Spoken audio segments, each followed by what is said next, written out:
What's up? I'm Crystal Rosas inside of our Z100 Artist Interview Lounge presented by Celsius Energy Drinks. Today, she is a Grammy nominated singer songwriter. She's written some of the biggest chart topping hits of the last decade with over 25 Billboard Hot 100 hits, multiple platinum records under her belt.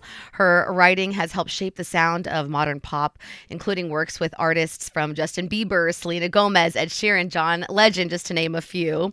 She currently has over 9 billion streams, 16 million monthly listeners.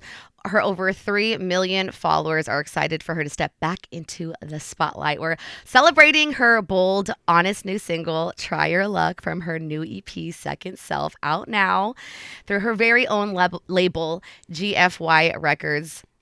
Julia Michaels, thank you for being here. Hello, it was quite an introduction. Oh my goodness. Thanks for having me. How does it feel to hear the amazing things you've done? Yeah, it's amazing. I'm so grateful. I'm so happy I get to do what I love every day.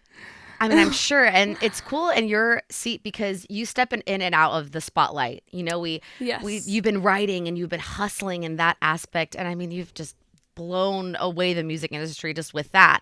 And then you stepped into the spotlight and did your own music. And then you also crushed it there. And now you're back into just being yourself and stepping into the spotlight. So what is that transition like for you? Yeah, I like to say that I try to be Batman and Bruce Wayne at the same time. It's nice, honestly. It's nice because for times when I'm not ready to, be out there and stuff, I can spend time with other people and write songs with them and then fulfill that little part of me that just loves to write songs. And like Try Your Luck is a song off of the EP. I left my label in 2023. I was kind of in the middle of, do I do this again? Do I try? Was spending a lot of time with other people because I think I was like scared to do this again. And then I had written a song called Heaven 2 with my friend John Bellion, and it was like, no, I want to do this. That was like kind of the song that started everything. And so I met a bunch of amazing people, started my label, started actively writing songs again for myself. And yeah, I put them out, and now here we are. Such a boss move to decide to start your own Thanks, girl. label. Thanks. In such a male-dominated industry. But that's not even really the point of it. It's just, it's about you now and how you want to take creative direction Control. there. Yeah. Yes. What made you want to do that? I just felt like a little bit of a cog in the system. Mm-hmm. And I wanted to be somewhere where I felt like I was genuinely valued. Yeah. And I didn't really want to be a part of the major label system anymore. So I wasn't sure exactly how to do that. And then I just decided, I have so many incredible people in my life that are so efficient and know how to do so many incredible things. And so that was kind of the reason I started my label. I was like, cool, I have this little team and they believe in me when I don't believe in myself. And so we've been on this incredible journey. It's just been, I don't even know. It's the first time I've had the ability to trust my gut and go for it. And I'm really taking a chance on myself. Well, hearing the title of your EP, Second Self, it sounds really fitting. Yes. And then you talked about it's how like my second chance of some sort. Yes, and you talked about how this is like really just you, truly you. Yeah. These songs, what you've crafted, having Marin Morris on is so awesome. She's the best. How did that come about? We had written a song called Cut together for her album. And she had texted me and asked me if I would feature on the song, and I was like, yes, like, I mean, of all the artists, like, I'm so flattered. And I had written Scissors prior, and I was like, how ridiculous would it be if you had a song called Cut on your album, I had a song called Scissors on mine. And I sent her Scissors, and she was like, this is amazing, we have to do this together. And then when I sent her the video treatment where we're basically like castrating men in the video, she was like, sign me up, girl, sign me up. But then to premiere it at Times Square. Oh my God, girl, it was incredible. You blessed us. That was so cool. So fun. How was it being there and seeing that? Because there's been so many moments in your career that you look back, you're like, oh my gosh, that was amazing. But that was especially special because, you know, again, I'm doing a lot of this on my own. And so to be able to have the support of people like YouTube that want to like support the music because they love the music is just amazing. I'm so grateful, you know, like they don't have to do that. And they did. And so just seeing it up there, knowing that like that was thought up by me and my creative director Blythe, and you know, it was like hours of brainstorming and putting this together, and seeing just all the hard work that we put into it up there on that screen was just, yeah, amazing. Wow. It's amazing. And do you plan on getting back into tour? We just heard Miley talking about the struggles of trying to think up of another tour, but with this EP and what you've been working on, do you want to get back on the road? We're talking about what that could look like next year. Okay. Not this year, because, you know, it's been a while since I've put out music, and I really, really just want to be in the space of celebrating the fact that we are and I am. And I'm trying to live in the present of that, and then think about what that looks like in the future going forward. And I've hit on what you've worked on in the past with the biggest names ever, and writing for so long for other people. How does someone like you decide what songs are going to be yours with your voice, or what you give to someone else? I'm with that artist in the studio. So I'm not like writing the song with the artist and being like, oh my God, this is such a great song, I'll take that, thank you. Like, never, ever, ever would do that. So a lot of the times, if it's a song for myself, I carve out time where I'm like, I want to write about this specifically. But of course, there's always songs that I will do with someone where I'm like, oh, this is a good song, but I know they're going to love it and do it justice, and, you know, it's their baby, you know, that's why I'm there. It's for them. Was there a song that you worked on with someone that you didn't expect it to just blow up the way that it did? Yeah, I mean, probably Sorry. We wrote that song in like an hour, and I think from like the time that we had written it to the time it had come out, it was like all of like 3 weeks. And then it was like everywhere, and I didn't think that like that hour in the studio was gonna turn into it being sort of everywhere. Issues as well. I mean, Issues we wrote really, really quickly, and that had the same, you know, it wasn't my first song. I never anticipated it and like doing what it did, and when it did, I was like, holy, like holy airballs. Like, I wasn't like, you know what I mean? I wasn't prepared for that at all. Yeah, I would probably say those two.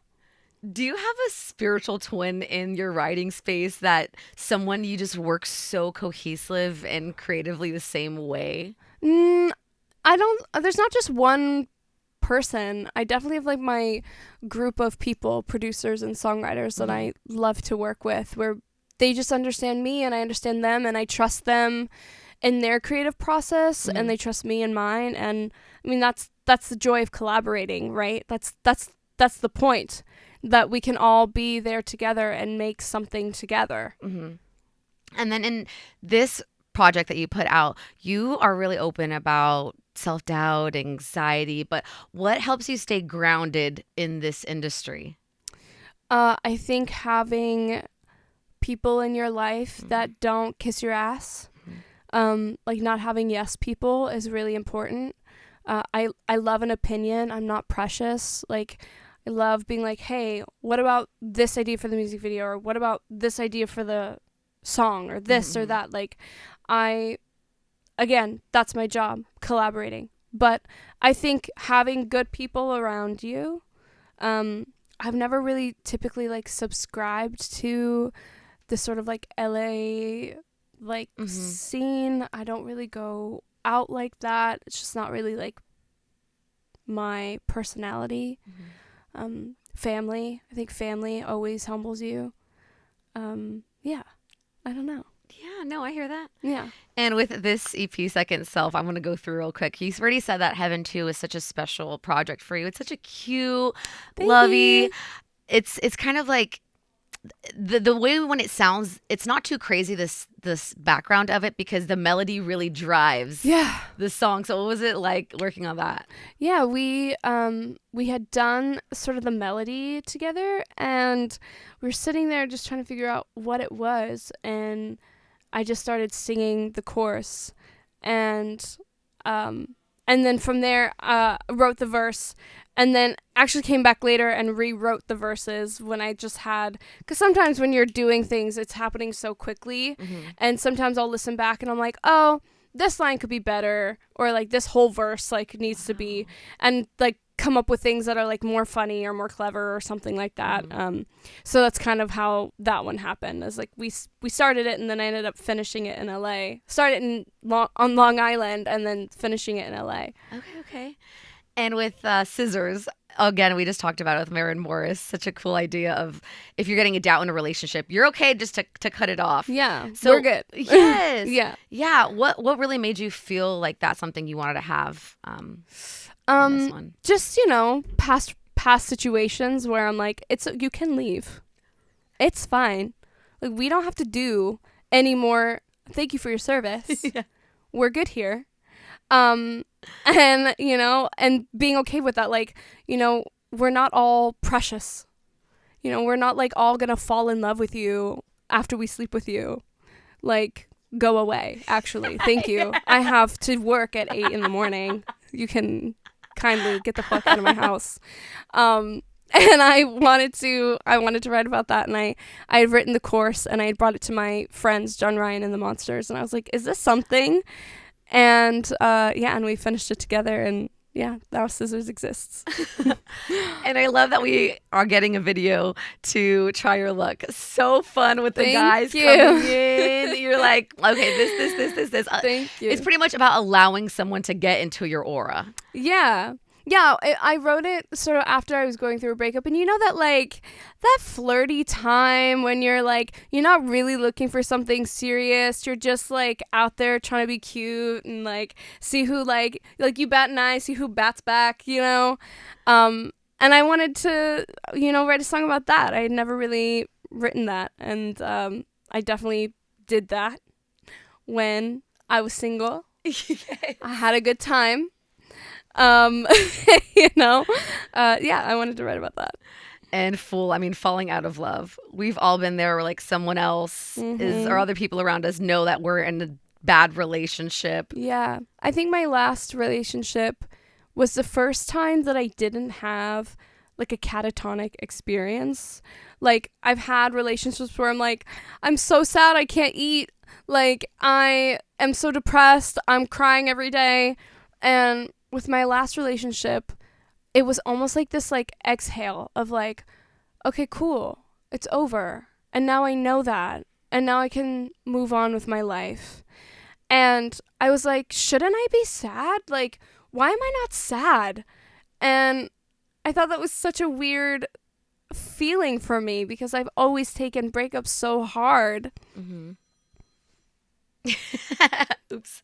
Dave. I've always taken breakups so hard, and this was kind of the first time I didn't, and I wanted to write about that too. Do you remember, like, was there a switch in that past relationship where like, oh yeah, this just is not it? Was there one thing, maybe just I think when somebody actively makes you not feel chosen or wanted, or makes you constantly feel like a question mark, then you're like, well, then I want to be with someone that doesn't.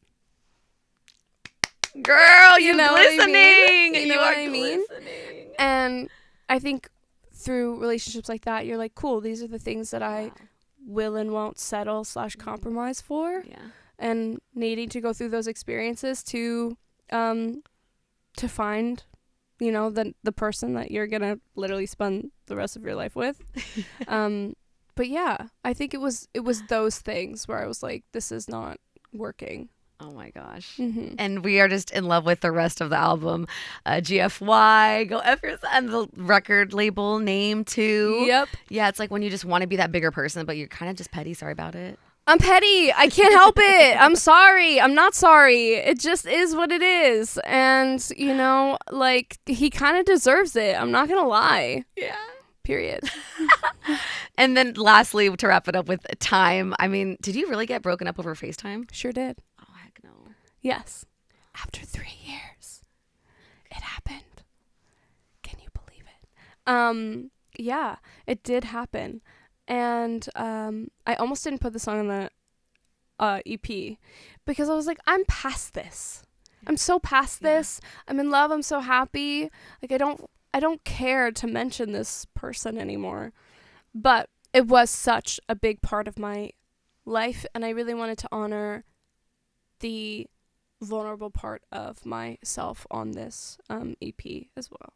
And you own it, and that's you. That's okay. It's me. Yeah. I can say without a doubt that I am 90% just a walking, vulnerable, emotional, empathetic human being. And it is what it is, and I have accepted it. And you're in love. Congratulations on your Thank engagement, you. queen. Thank you so much. How does even writing music or just looking at life now feel when you're actually fully in love? It honestly doesn't feel that different. Nothing's really changed. I maybe some of the topics change, you know, more details about things change. Yeah. But it doesn't like really change the process of Yeah. I've been doing this much longer than I've been in love with him. True. So Yes. And how does it feel to be Julia Michaels right now? that's a humongous question. What a loaded question. Right now, I'm just so grateful. I'm grateful and I'm happy, and I get to put out music, and I get to have this incredible outlet for my feelings and connect with people all over the world. I mean, I'm in New York today. I flew like across the states to go talk about my feelings, and that's so cool. So I'm feeling overwhelmed with joy and gratitude right now. Oh, well, we're so happy to have you. Thank you you so much for your time and for sharing all this with us. Thank you. And Thank you for having me. Can't wait to see what else you have for us. Thank you. Yay.